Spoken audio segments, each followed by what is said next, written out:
Hey everybody, welcome back to another episode of After Wine School. I'm the resident wine nerd. My name is Keith Wallace, and I'm here with my absolutely favorite fermentation freak, Alana Zerbe. Thank you, Keith. I do. I love fermentation. Absolutely. We're going to pay homage to that. Why do wines smell like they do? Mm-hmm. Why does my wine smell like banana? Why does it smell like a semi-arid trucker doing a lap around the high school? Whatever it may be. Why does my wine smell like that? Yeast. Everything yeast today. So this podcast is really exciting because I know there's a lot here to dive into. But basically, I know that yeast is a single-celled organism. Absolutely. Okay. It's a member of the fungi family. Correct. Okay. Its main job in making wine is to digest. Yes. I typically say convert, but I've learned that it's more appropriate to describe the process as digesting grape sugars. Absolutely. Yes. That then changes them into alcohol. Absolutely. So that's the main role. And then finally, I have practiced my pronunciation. Yes, you have. Our main yeast that we use in winemaking is Saccharomyces cerevisiae. Well, you said that far better than anybody does. Yeah. Thank you. We have a shorthand. It's awful, but we usually call it sac.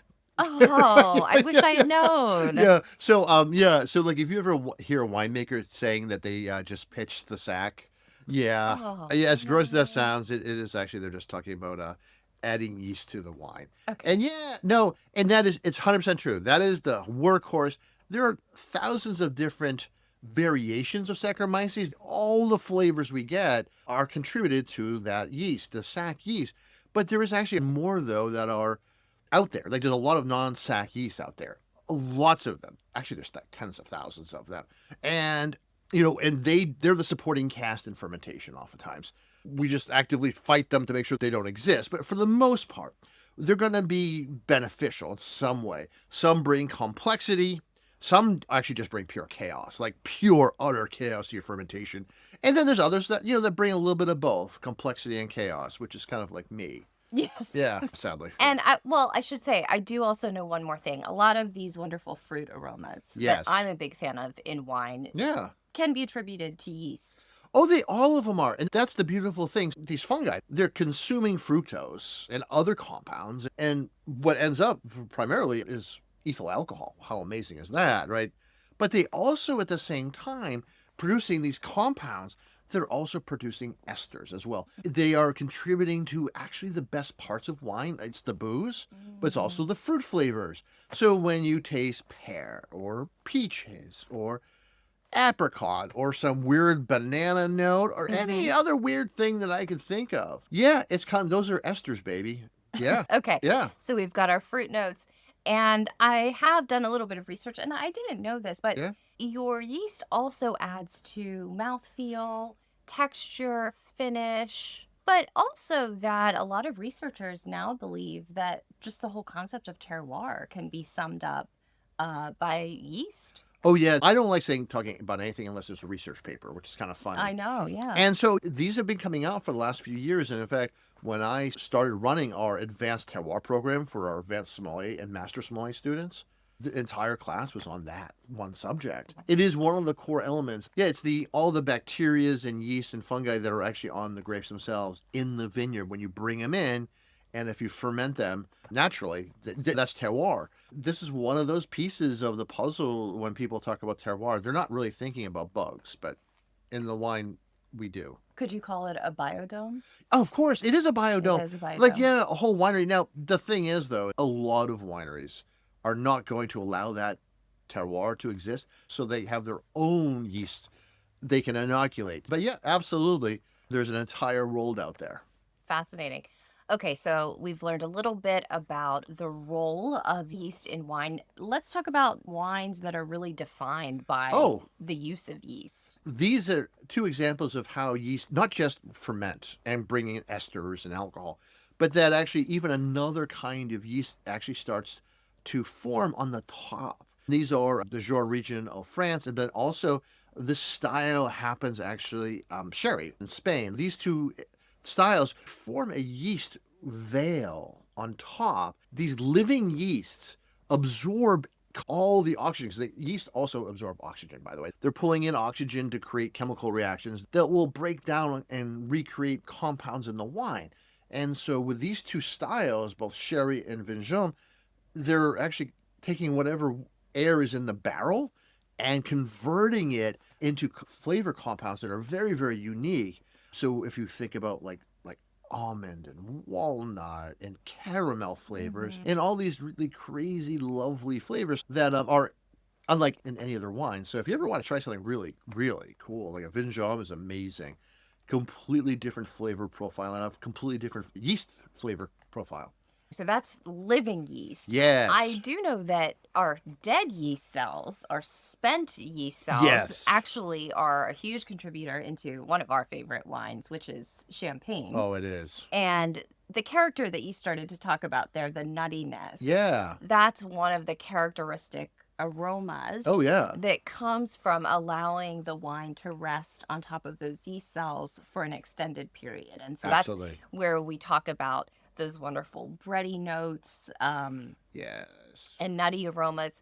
The fancy way to refer to those are autolytic aromas. It is. And the process of that exposure to those cells is called autolysis. So 2 words to know, in addition to sac, that make you sound really professional. Yeah. Don't say I love the sac in this wine. Don't say that. That's not cool. No. Yeah. So Keith, let's talk about the role of temperature, because I find this fascinating. Temperature, Absolutely. it plays such a big role in how we enjoy wine, but also how we make wine. And it's the innovations in this area in the 20th century that really advanced winemaking technology to such a point that, you know, we can enjoy a wide variety of like white wines that taste really fresh and energizing. And that wasn't typical in the past. That is so true. Can I just go back 1 second? Oh, please. I would like to go because as you were talking about autolytic flavors, I just really wanted to stress how to tie in like all the interesting things you were talking about.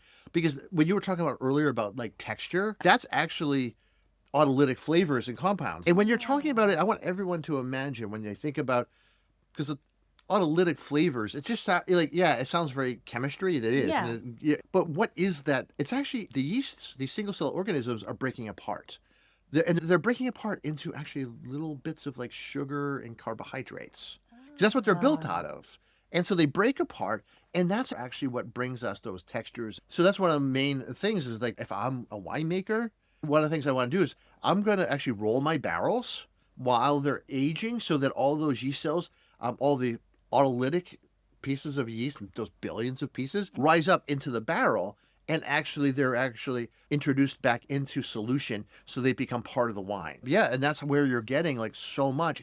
The yeast do so much for us, not just the booze, the fruit flavors, but also so much of the structure of wine is how yeast function. So I think it's awesome. You know, it's the circle of life, you know, whatever, you know, kumbaya. But something that it really needs to do its job is the right temperature. Exactly. Thank you for bringing me right back to what's actually a really key point. And you're right about that. Temperature matters. The thing is, yeast have to be warm enough to actually do their job.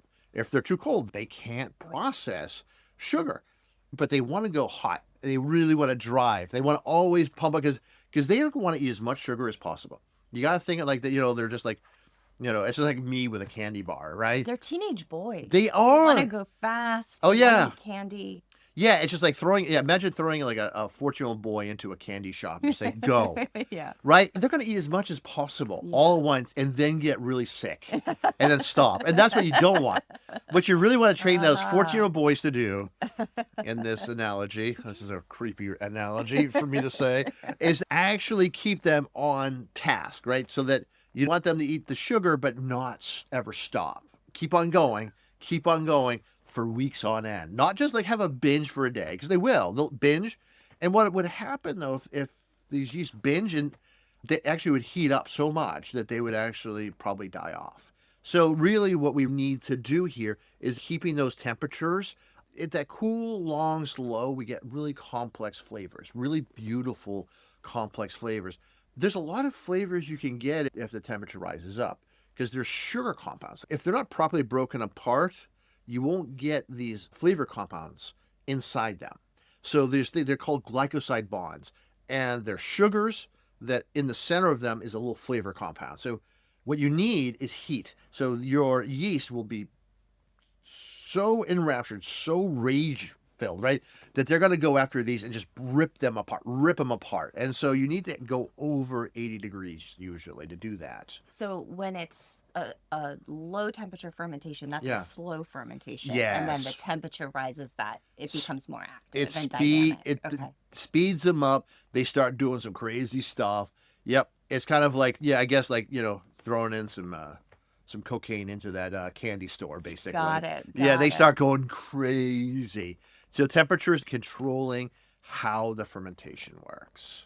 And so I sort of had thought of it as you're dialing up flavors or dialing down. But as you're talking, I'm getting more of a vision of like a sea captain at the helm, kind of riding the waves of this really dynamic process. Yeah. And it's not so mechanical. Yeah, that's a very intuitive way of talking about, because you're right. We're talking about hundreds of gallons inside these tanks.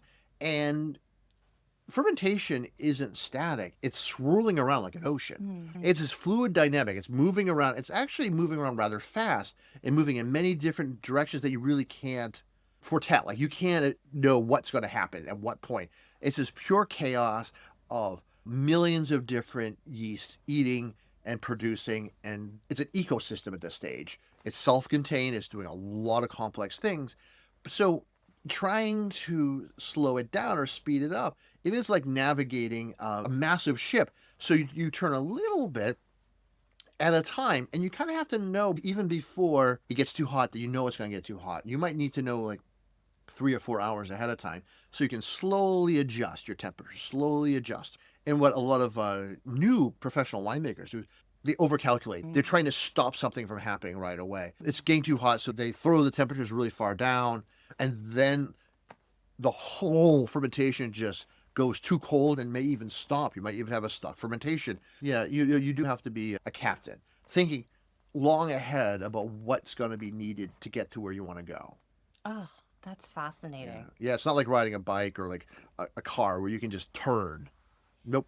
So you're controlling the temperature. Yeah. You're also doing other processes to stress these guys out a little bit too, right? Oh, that's a good point. Because the truth is, I must say that I do love fermentation. Like one of my, I would always say that if if I had a choice between hanging out with my fermenting wine or go to a dinner party, I'll always hang out with my wine. Yeah, it sounds strange, but I've seen it. You develop a relationship. Oh, yeah. With the yeast colony and your wine. And you've also pointed out to me, and this has really driven it home, is when we're at the school and a student comes in to do a punch down or take a reading, you will sometimes comment to me like, oh, the yeast really like that person. And you can actually hear it. And like, it gets hot. There's movement. Yes. I have seen you at some dinner parties recently, and yes, I have no trouble imagining it. I'd much rather be with your yeast than some dinner guests. That's true, but it's because there is actually a relationship. There is, and it's very funny. You can tell because you actually like temperatures go up. Like there's more activity with certain people. When I have a student like that, like they have the touch. No, it's something that you build. It's something you have. And there are people where fermentations just go really well. And I happen to be one of those people. Like fermentations always go well near me. Yeah. But, that is something, that is, whyever that is, I do not know. It's very possible it's because I've been around winemaking for my entire adult life. And so therefore my biodome is fully compatible with winemaking. I may be more wine than person at this stage. Like maybe the bugs driving my brain are actually, in fact, all a bunch of cerevisiae yeasts. Dictating everything I do. You might be an alien from planet Cerevisiae. That might be where you come from. I would love this. This would be absolutely fantastic. My dream. Oh, my dude. My people come take me home. But tell me, you don't just babysit these guys. You stress them out a little bit. What do you do? Let's keep it. Yeah. So and here's the truth is that you also, like, being a good parent doesn't mean you're just like give them everything they want. No, you're actually curbing them. One, you are curbing temperature, like, because they desperately want to go hot. You force them to be cold, cooler, cooler, cooler. But you're also stressing them out in other ways, like sometimes just like not enough nutrients, withhold nutrients, not enough necessarily enough nitrogen. And what it does is it's forcing your yeast colonies to find other ways to break compounds down. And this really is helpful, like midway through fermentation. They're trying to process other compounds. And what you're going to end up having is more complex flavors, including some sulfur compounds. Now, stressing your fermentation is dangerous, but if you do it right, you're actually creating more complex flavors, more terroir, quote unquote, flavors that people would think is terroir, but it's just really winemaking technique about bringing like earthy or funkier notes into your wine, which layered below your deep dark fruit, which you got from a healthy fermentation. But it's problematic too, because if you go too far, you can get cabbage notes or rotten egg notes in your wines. And then you have done the unforgivable and you've destroyed your entire batch of wine. So it's really this stressing process. Yes. That you see the results in fine wine. Like you're actually tasting that craftsmanship in a way. Absolutely. Relationship with the yeast and fermentation is very, very fraught. Yes. Yeah, and like you're like, yeah, so like, yeah, do you want your 15, 14-year-old boys to like get everything? No, you want to stress them out a little bit. No, of course, you could be creating like, like a world's next senator or serial killer. Who knows, Yeah. Too much stress, is not great for kids or yeast, but just the right amount is perfect. One of the things that winemakers fear the most, and I've never asked you this, Yeah. I'm curious. Okay. Are stuck fermentations? Have you experienced a stuck fermentation? Yeah, unfortunately, this happens to everybody. We don't like to admit it. So what's a stuck fermentation, first of all? It's actually where your fermentation stops and it's not fully fermented yet. And the reason it's embarrassing is because you just did something stupid. Like, you actually basically, like, you think about that whole world within those tanks, right? It's a whole self-contained world. Something that you did or didn't do has made it actually fall, like basically die off. Like all the creatures have died. The world has stopped spinning, and that's your fault. All your people are dead. Everything's gone. So what you have to do is actually to restart it is that you can't use the similar yeast. You're going to have to actually start a whole new fermentation, oftentimes with something like mega purple, like some grape concentrates and water, and start a whole new fermentation with a yeast strain that will jumpstart the fermentation, start doing it again, but it won't be bringing good flavors. So the yeast that you had in there, which we're going to bring out beautiful complex flavors, are all dead now. So now the only thing you can do is actually make a substandard wine from that. And everything that's happened because of that, it's been sitting, it's not fermenting, so you have volatile acid, maybe even some thiols, maybe some acid. Whatever you have to do now is all repair. And as a winemaker, if you're having to fix things, you're a failure. And you feel that deeply because your only job, like I love yeast. Every winemaker loves yeast. We love in wineries when everything's fermenting. It's just the best moment. The best smell. Everything about it is fantastic. Yeah. It's full of life. It's full of an unknown kind of life. It's very foreign to us, but also reacts to us. And we love everything about it. So if you fail, that's just very embarrassing. And it's because you did something really dumb or didn't do something. You can taste it. Like you can taste the failure because it doesn't have any complexity. You could even probably taste whatever manipulations they were trying to do to hide it. I've had wines like that. You look at it like, who's the winemaker here? And I'm like, yeah, they've lost my respect. So yeah, no, it's sad. It's a hard thing. It only happened to me once. And unfortunately, it wasn't too big of a batch. But yeah, it was very early on. And I tried to force it a little too much, actually. It was, at first it was a little too cold, and I tried to go too hot, and it peaked and died, and that was tough. Well, thank you for sharing. Oh, yeah. Let's talk about wild yeast. So I know that you pull up a text sheet to see how a wine was made, and increasingly it'll list native yeast or ambient yeast as the type of yeast used. So I know that this is naturally occurring. This is on the grapes themselves, in the winery. So you're not using a cultured yeast. Correct. You're using what is just naturally occurring. Usually in winemaking, when your grapes come in, you bring them in, whether you crush them or just whole berry right in. And, at the same time, you're adding a little bit of SO2, which is naturally occurring in wine anyways, but it's going to kill all that bacteria. All of those yeast are native. And then so you can add your own. And then why we do that is because we have books. We have isolated thousands of different wine yeasts from around the world, and they each have their own specific use cases. Like if I'm making Cabernet and Napa, I'm going to use, there's like 3 different yeasts I like to use. If I'm making Grenache, there's another yeast I like to use. If I'm making a Red Zin, there's like 5 I love. The wine's too high alcohol, or if the fruit is a little weird, I have other ones I'll use. But if you're not doing that and you're allowing to all these, like basically allow terroir come in, and all these, most of these, they're going to be non-sac yeast, and there'll be some sac yeast in there as well. Okay. Now, that's coming off the fruit, but you also have yeast in the winery itself. So one of the things that happens is you have entire colonies of yeast developing over the years that wineries been using not native yeast, but actually standard yeasts. Okay. So you end up having your own yeast colonies that derive from these other yeasts. And so these now are your quote unquote native yeasts in your winery itself.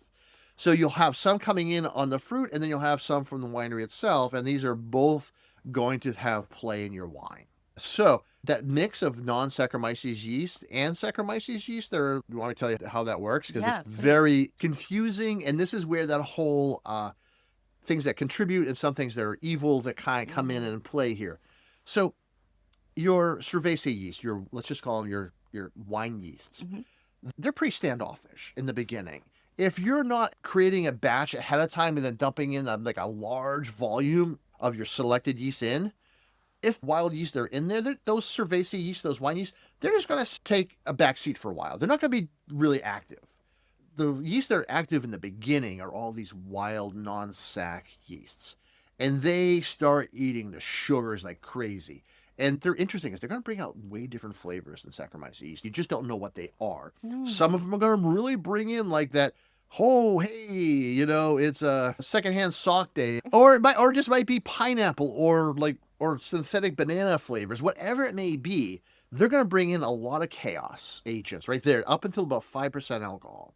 Now, as it hits up 5% alcohol, they start dying out because they don't thrive in alcohol solutions. So once they're there, like they start dying out. And this is where the Saccharomyces yeast, which has been hanging out, gaining larger and larger populations, and they're now going to start taking control. And because they're resilient up to around 15-16% alcohol, and also they start pumping out themselves sulfur compounds, which will kill off all the other yeast. So they gain massive domination. They become truly like the last existing colony of yeast within that wine, and they'll take it all the way to the end. So if you have a natural wine and it's 13.5% alcohol, and it tells you on the text sheet made with native yeast or wild yeast or ambient yeast, to get to that alcohol percentage, though, there had to be some sac yeast in there. Exactly. There's some Saccharomyces yeast. It has to be. And then the Saccharomyces yeast that's wild, some of them are coming from the winery itself because they've been making wine and there's billions of yeast cells just thriving. And then probably some Saccharomyces yeast that were on the grapes themselves. A lot of wineries now will actually isolate a specific wild yeast that is very beneficial in their own winery, and they'll send that to a lab. And that lab will actually grow that specific yeast to a population that you can now add back. So you can say it's a wild yeast because technically it is. And so that's possible. Now there's something else we do.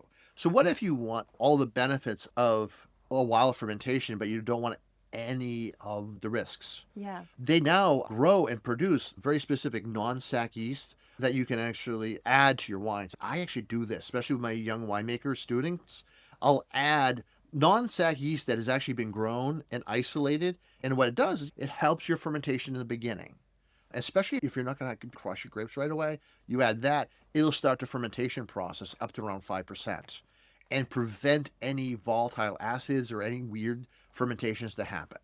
So natural winemaking has progressed to such a point that you can be a natural winemaker and not be a natural winemaker at the exact same time. That's fascinating. Now, I know you have a story about using wild yeast. Oh, God. Okay. One of the reasons why I am not a wild yeast fan is because of this one trial I did a long time ago. This was decades and decades ago, but what I did was a trial, and winemakers do trials all the time. Whenever you want to do one small change, you do a trial. And we do them in carboys. And carboys, like, picture a like a milk jug, 30 gallons or 50 gallons. So massive glass with a small opening at the top. Now, these are perfect for doing trials because you can see what's happening. So what I did was I had my harvest guys say, hey, pull me some grapes off one of our lesser blocks that we don't really need. And I'm going to do 100 pounds on just native ferments. And I crushed them, put them in, and just did a trial. And for this one specifically, I did it off skins. I just want a simple little fermentation. Now, as it's going through, it's going fine. And then I start noticing, like, day 4, day 5, as the wine, it actually spins around like normal, but then it starts slowing down. Is the fermentation slowing down? No. I kind of shook it. And as it moved, it's like gelatinous. And now, mind you, I was not trying too hard to make a clean wine. I think there was some dirt that was on the grapes because they weren't really trying hard to, like, get perfect grapes. And it was so nasty. We couldn't get it out because it was so thick. I just walloped it, cracked it so I could drain it out. And it was just disgusting. I mean, it smelled so nasty. But yeah, that can happen. I do want to talk about, since we're on the topic of yeast, this is quite rare. Oh, Brett. Yeah. Brett, good old Brett. So I often describe this to my students as a horse blanket smell. Yep. If you've had sour beer, you're familiar with it. Other common notes, leather, mushrooms, cloves, smoke, Band-Aid, barnyard. There are some wines that have a Brettanomyces character. They do. Now they're getting fewer and fewer. Sure. Because, and let me stress this is not typical. Okay. And Brettanomyces in very few wineries and very few areas play with it because it's dangerous. This bacteria, and just before we start, some brewers actually love using Brettanomyces. They have those Brett flavors.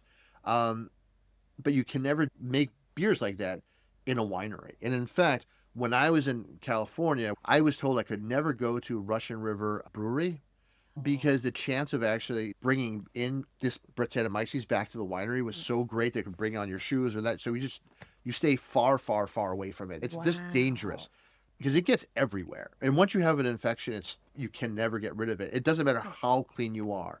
The most famous version of this is a really, really important winery historically in Napa, Buehler Vineyards, BV. One of their original wineries actually got infected with Brettanomyces so badly that they had to basically burn it down and rebuild because there was just no other way of getting rid of it. That's how serious it is. There are wine regions that actually do traditionally play with it. For instance, some winemakers in the Rhode Valley, specifically in Châteauneuf-du-Pape, and a little bit in the Northern Rhone as well. Well, and those are very distinctive. Too much of it will end up smelling like you say horse blanket, I say a porta potty on fire. Okay. Evocative. It's really that. But also like in natural wines, a lot of natural wines, whether they intend to or not, you can get some Brettanomyces notes. But honestly, when that happens, that's usually not intentional. That's still dirty winemaking or not sterile enough winemaking. Very few really want too much of that. But yeah, it's really impressive when somebody uses it properly, though. Properly means it adds complexity, some depth, some little more character. Yeah. That little bit of stress, that little bit of complexity, that little bit of danger, is actually really delightful as a layer. But if it's too much, like the tall, dark, dangerous stranger versus a serial killer, a little bit of it actually adds a little bit of mystery to the wine. Okay. Great, Keith. Yeah. Awesome. So I think we're ready for a little lightning round. I love when we do these. All right. I'm going to throw out at you a style of wine. Okay. And I'd love it if you could read to me or like divine the yeast character. Oh, okay, great. So yeah, I know you love this because you get to actually pepper me with questions, and I get to look like an idiot in front of our, millions of viewers. Hardly. All right, let's do this. All right. Let's get started. One of my very favorite wines. Yeah. Muscadet. Yes, easy one. Lees aging. The lees, as they autolyze, they break apart, giving it this nutty, a little bit creamier note to a wine that otherwise would be incredibly astringent and tart. Fascinating. I could have answered that one, but you did it much better. Oh, now you. This is for you. Okay. Oregon Pinot Noir. Native ferment Oregon Pinot Noirs. You oftentimes will get, if they're native yeast, tend to bring a wild strawberry, not a fresh strawberry, but a wild strawberry note, as well as sometimes bringing a little bit of wet earth into the mix. Really? Yes. Yep. I Yep. did not know that. What about Rioja? Oh, Rioja. All right. Here's where we get a little bit of the Brett, actually, sometimes when they're really old, the old style, and specifically if they're using like old American oak barrels, they're porous and not properly cleaned. Old style, absolutely amazing. Leather, and sometimes even like a Slim Jim, like dried meat note to it. And that's also, yeah, so those are the sometimes Brettanomyces, but also they can pull that off even without Brett. Okay, finally, let's wrap up with Chablis. French white Burgundy that's bright, fresh, and clean and clear. They get those really incredibly clear, beautiful, austere notes by using standard industry yeasts. Really? Definitely not native yeast on Chablis. Keith, I have learned so much. Good. Thank you. Well, that's my pleasure. It's always fantastic. I'm glad we get to talk about yeast. It's a geeky subject, but I think people are walking away with some really good information. And I love talking about this. But anyways, so I do have an ask, though, for everybody. Now that I'm finished talking about yeast for 40 minutes, my recommendation is if you find things like this fascinating, you should take classes, specifically with the National Wine School, whether it's online through their awesome online program, but also through National Wine School's offerings at universities and at the finest wine schools in America. And I have an ask as well. You mentioned earlier Mega Purple. Yes. If folks are curious about what that is exactly, go ahead and listen to our episode. WTF is in my wine. Yeah, We that's cover right. that. And there's also some great stuff in the back catalog, wine myths, rules you can break, etc.